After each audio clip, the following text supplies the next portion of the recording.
quand la tristesse arrive, je sais tu es là, toujours près de moi. Bon mardi, bienvenue à votre émission de la Victoire de l'amour. J'espère que vous allez bien ce matin, qu'on se prépare à vivre une belle journée avec la parole de Dieu. Et pour bien débuter cette journée, on commence aujourd'hui avec notre amie Brigitte Bédard.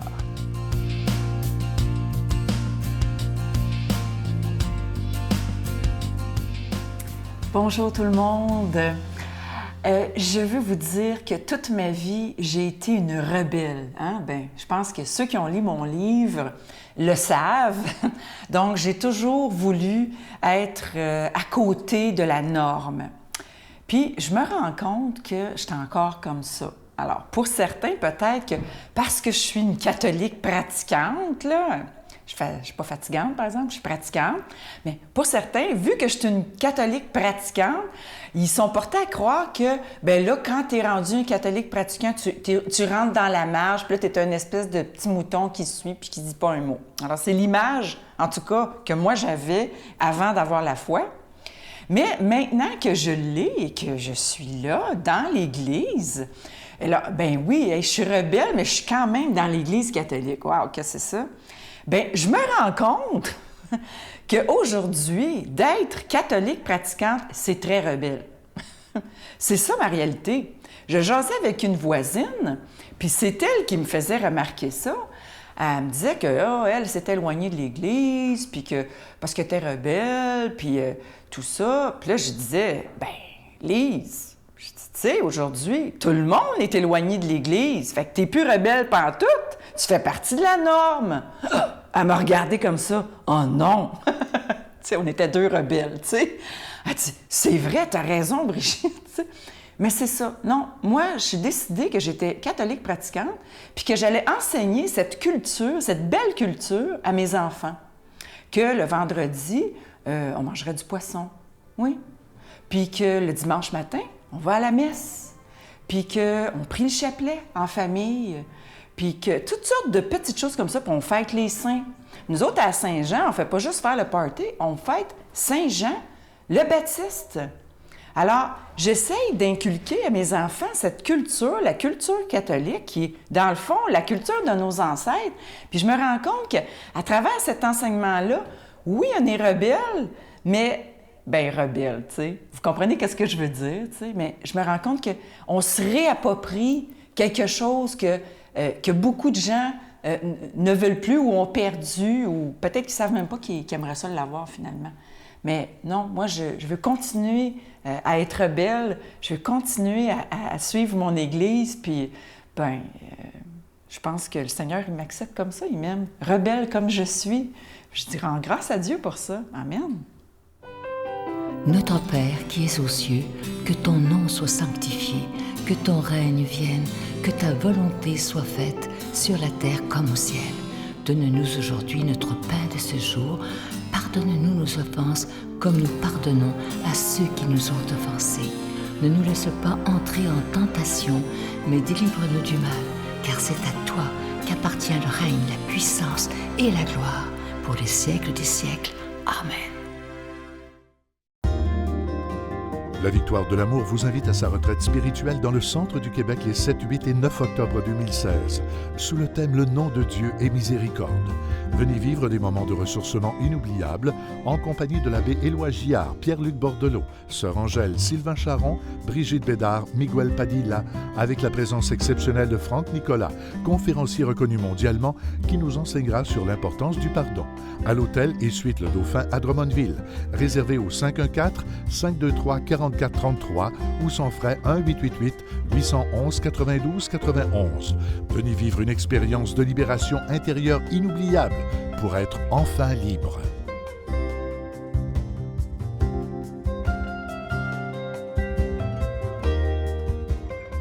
Si vous saviez comment les gens sont heureux lorsqu'ils reçoivent cette belle croix du mois de juin qui est faite en bois, et vous voyez évidemment présentement à l'écran, elle nous provient d'Italie avec ce beau nom de Jésus qui est doré. Alors il y a des gens, lorsqu'ils la reçoivent, ils trouvent qu'elle est encore plus belle en vrai qu'à la télé. Et moi, je dois vous dire qu'elle est très, très belle. Une belle exclusivité de la Victoire de l'amour. Je vous rappelle qu'elle est déjà bénite et qu'elle nous provient d'Italie. C'est toujours avec un don de 25 $. Et si vous en voulez deux, ou plus avec un don de 40 et on vous dira le montant si vous en voulez plus que 2. Et je dois vous dire que ça se donne vraiment bien en cadeau à notre famille, aux petits-enfants, aux enfants aussi, afin qu'il y ait la présence de Jésus dans leur maison, même leur bureau. Alors, je vous donne l'adresse en vous remerciant de tout cœur de votre grande générosité, parce que je vous rappelle que si on vous demande des dons, c'est parce qu'on doit payer pour être à la télévision, que ce soit pour la production et la diffusion, mais ça fait plus de 21 ans qu'on est ensemble et qu'on y croit. Je vous donne l'adresse. La Victoire de l'Amour, casier postal 120, succursale Boucherville à Boucherville, le J4B 5E6, je vous la redonne.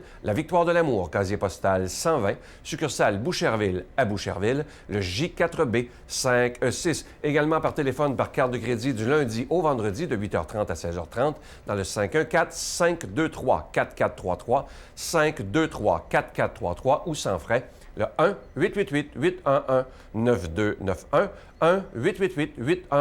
1-888-811-9291 et aussi sur notre site Internet, le www.lavictoiredelamour.org.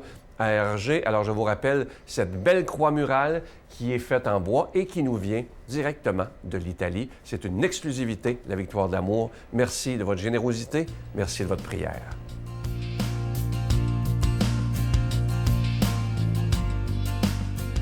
Mon Dieu, donnez-moi la sérénité d'accepter les choses que je ne peux changer, le courage de changer les choses que je peux et la sagesse d'en connaître la différence. Amen.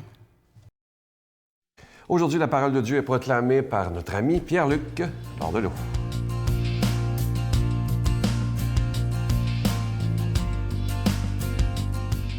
Ce matin, l'Évangile de Matthieu nous rappelle une chose hyper importante et avant d'en faire la lecture, je veux nous préparer. Dans l'Évangile de Matthieu, ça va commencer, je vous le dis tout de suite, là, ça va dire « Les gens s'étaient rassemblés autour de Jésus à la montagne. » Je ne sais pas si vous êtes comme moi, là, mais ça, je les trouve chanceux. Essayez de vous imaginer, là, les gens se rassemblent à la montagne autour de Jésus et ils l'écoutent. Ils ont cette chance. Faites l'exercice avec moi. Moi, je fais ça souvent, là. Fermez vos yeux pendant que je vais le faire. Essayez de vous imaginer dans votre montagne préférée, là. Hein, le lieu où vous avez fait l'ascension éventuellement. Vous êtes là et vous écoutez les paroles de Jésus. Comme s'il les prononçait. Vous buvez ces paroles. C'est-tu pas génial? Y a-tu juste moi qui pense à ça? Il me semble que je me dis tout le temps à chaque fois, quelle chance les gens avaient d'écouter cet homme, ce Jésus.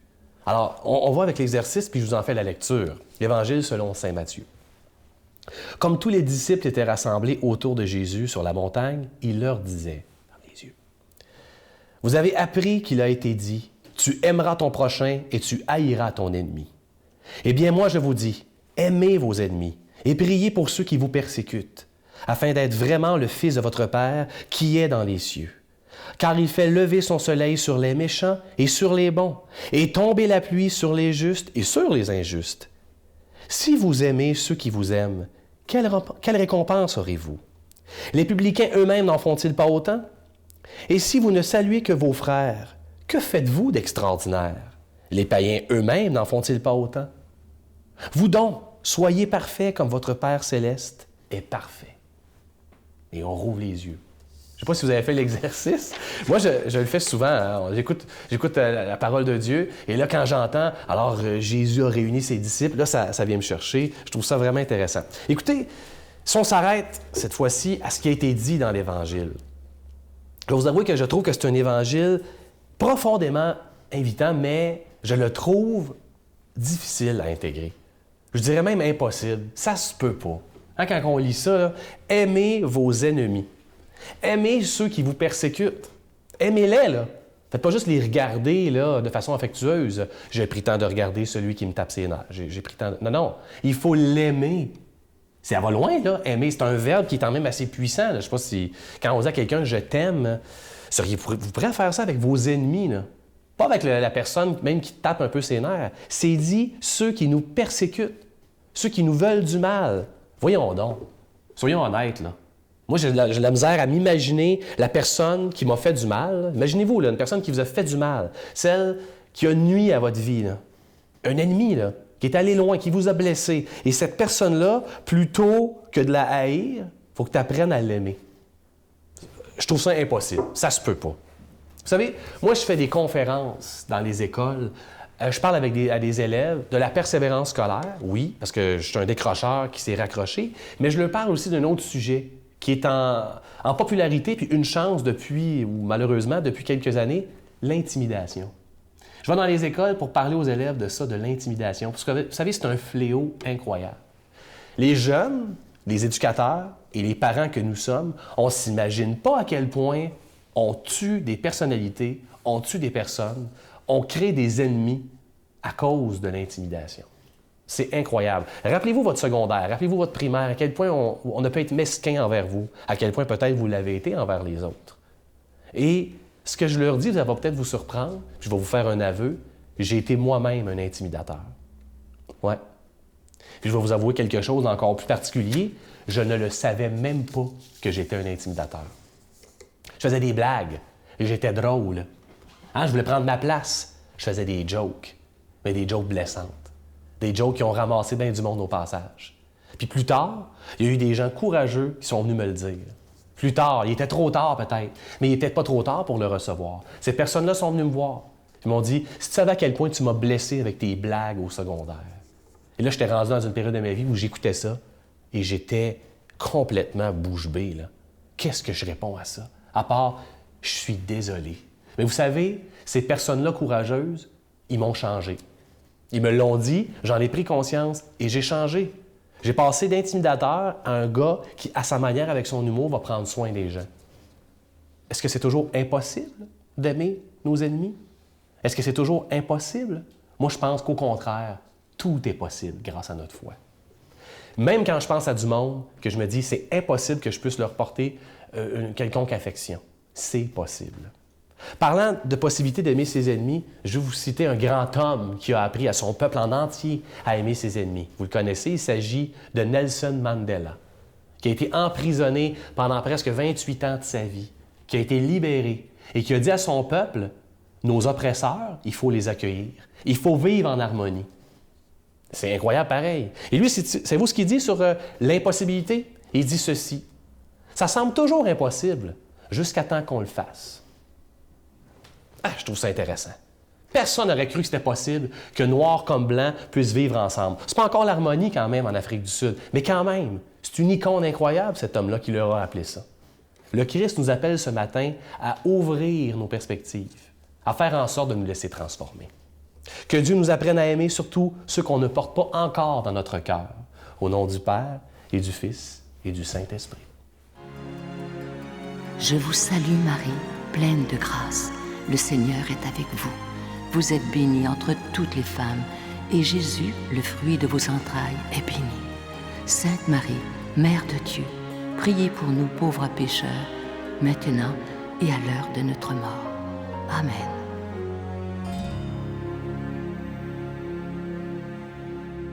Je vous laisse avec un très beau texte qui est très touchant ce matin. Écoutez bien. Quand les parents décèdent, et ce, indépendamment de leur âge, ils nous manquent énormément. Ils laissent derrière eux un grand vide.